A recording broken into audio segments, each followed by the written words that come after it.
Good morning. Um, in our study of the Psalms, we have been following a particular protocol, a particular process. We'll read through the Psalm, and then we'll look for the relationships in the Psalm, literary relationships, relationships between words, relationships between verses, and then try to draw some conclusions from that. We're going to vary just a little bit today, and the reason for that is I want you to be aware of some of the Bible study tools that you can use in the website Bible Gateway. Let me share my screen with you. Today we're going to look at Psalm 29.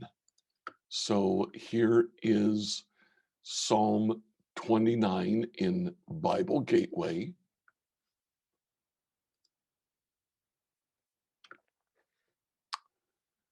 Honor the Lord, you heavenly beings. Honor the Lord for his glory and strength. Honor the Lord for the glory of his name. Worship the Lord in the splendor of his holiness. The voice of the Lord echoes above the sea. The God of glory thunders. The Lord thunders over the mighty sea. The voice of the Lord is powerful. The voice of the Lord is majestic. The voice of the Lord splits the mighty cedars. The Lord shatters the cedars of Lebanon. He makes Lebanon's mountains skip like a calf. He makes Mount Hermon leap like a young wild ox. The voice of the Lord strikes with bolts of lightning. The voice of the Lord makes the barren wilderness quake. The Lord shakes the wilderness of Kadesh.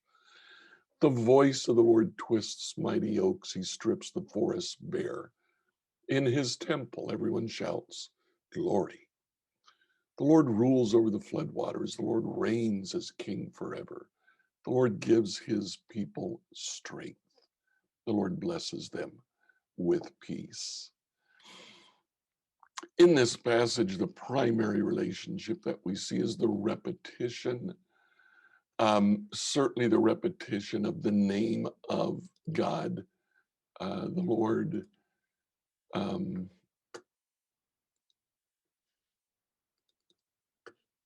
As you can see here, I'm not going to do that because I'm tired of closing that box. The other repetition that we see is the voice of the Lord. Just a couple of these, the voice of the Lord, as you can see here. Voice of the Lord, voice of the Lord, the voice of the Lord, the voice of the Lord.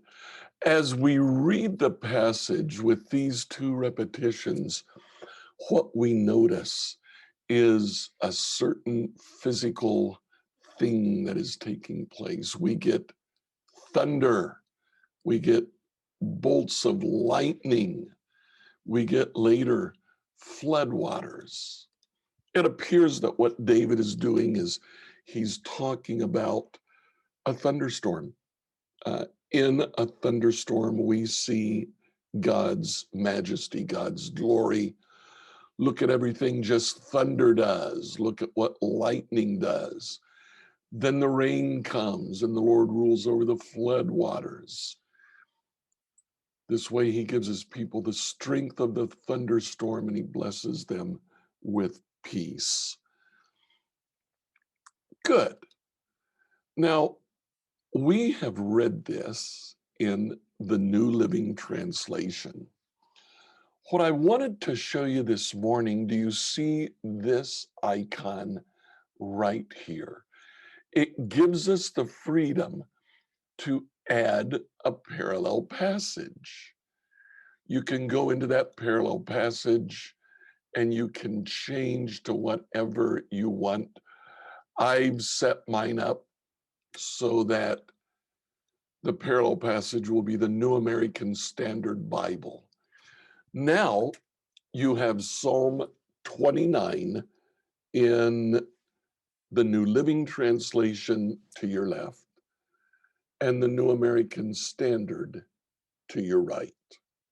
And you can notice some of the differences that we see there. Now, I want to draw your attention to this. The very first line, ascribe to the Lord, O sons of the mighty, and ascribe to the Lord, you heavenly beings. Those are two very different translations, aren't they? They reflect something that's going on kind of behind the text. In both cases, we have footnotes. The footnote says, literally, this is sons of God. Same thing over here, sons of God. So you can see, honor the Lord, you sons of God. The New Living Translation interprets that as heavenly beings. New American Standard interprets that as sons of mighty figures.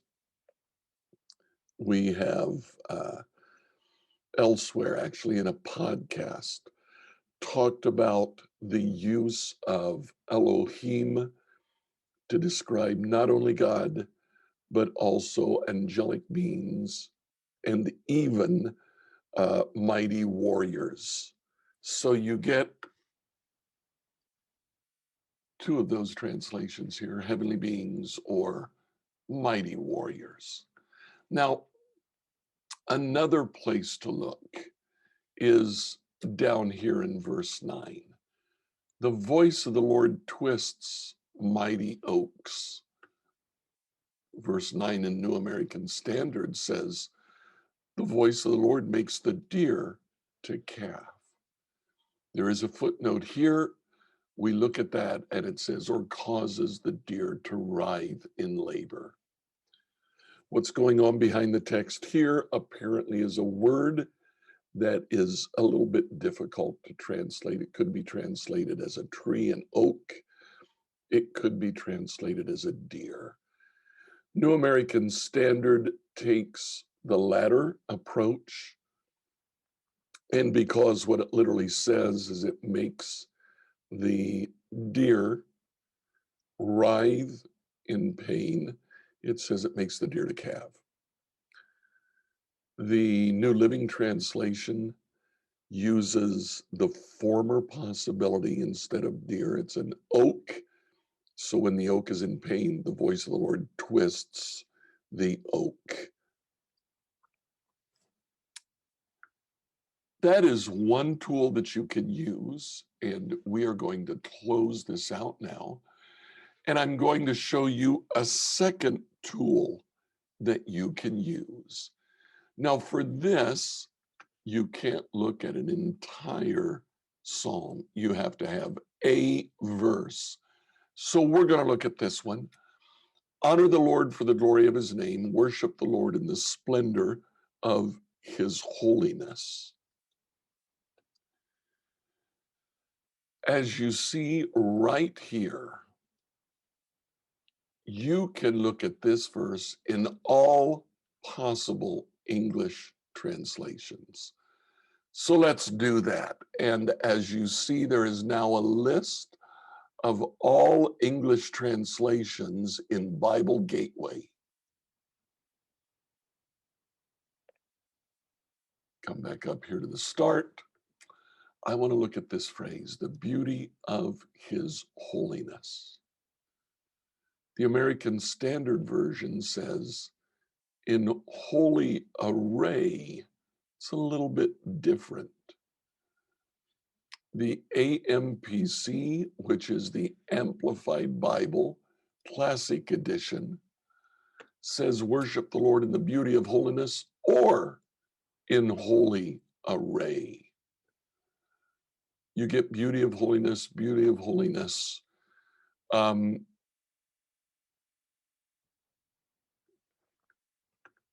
Splendor of holiness.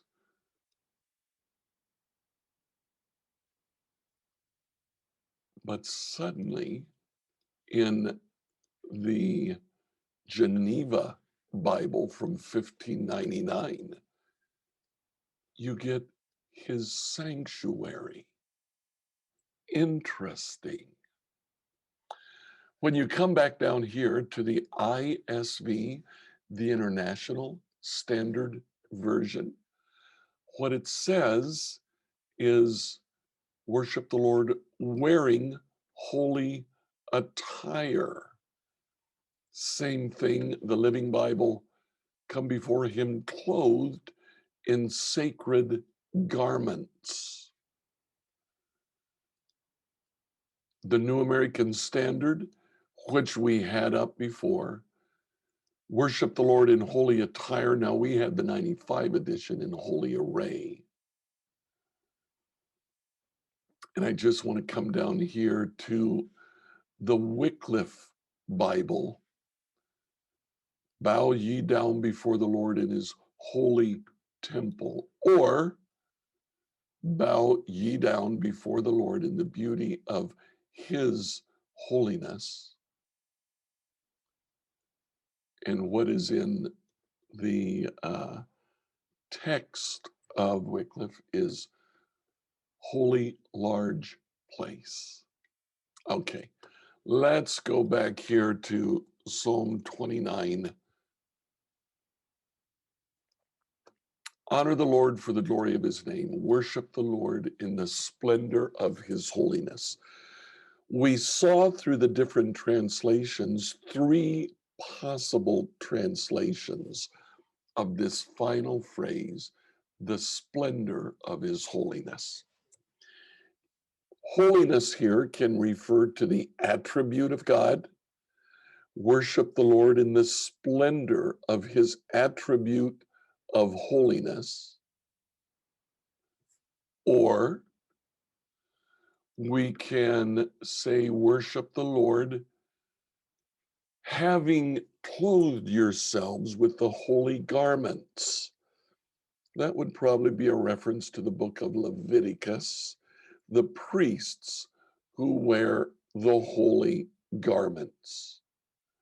And finally, worship the Lord in his temple. His temple is simply called in Hebrew the holy place. So worship the Lord in his holiness.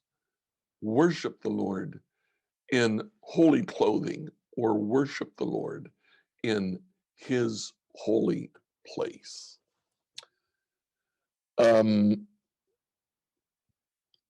None of these truly changes the meaning of the psalm, but it does add depths or layers of understanding that we might not have been able to see otherwise.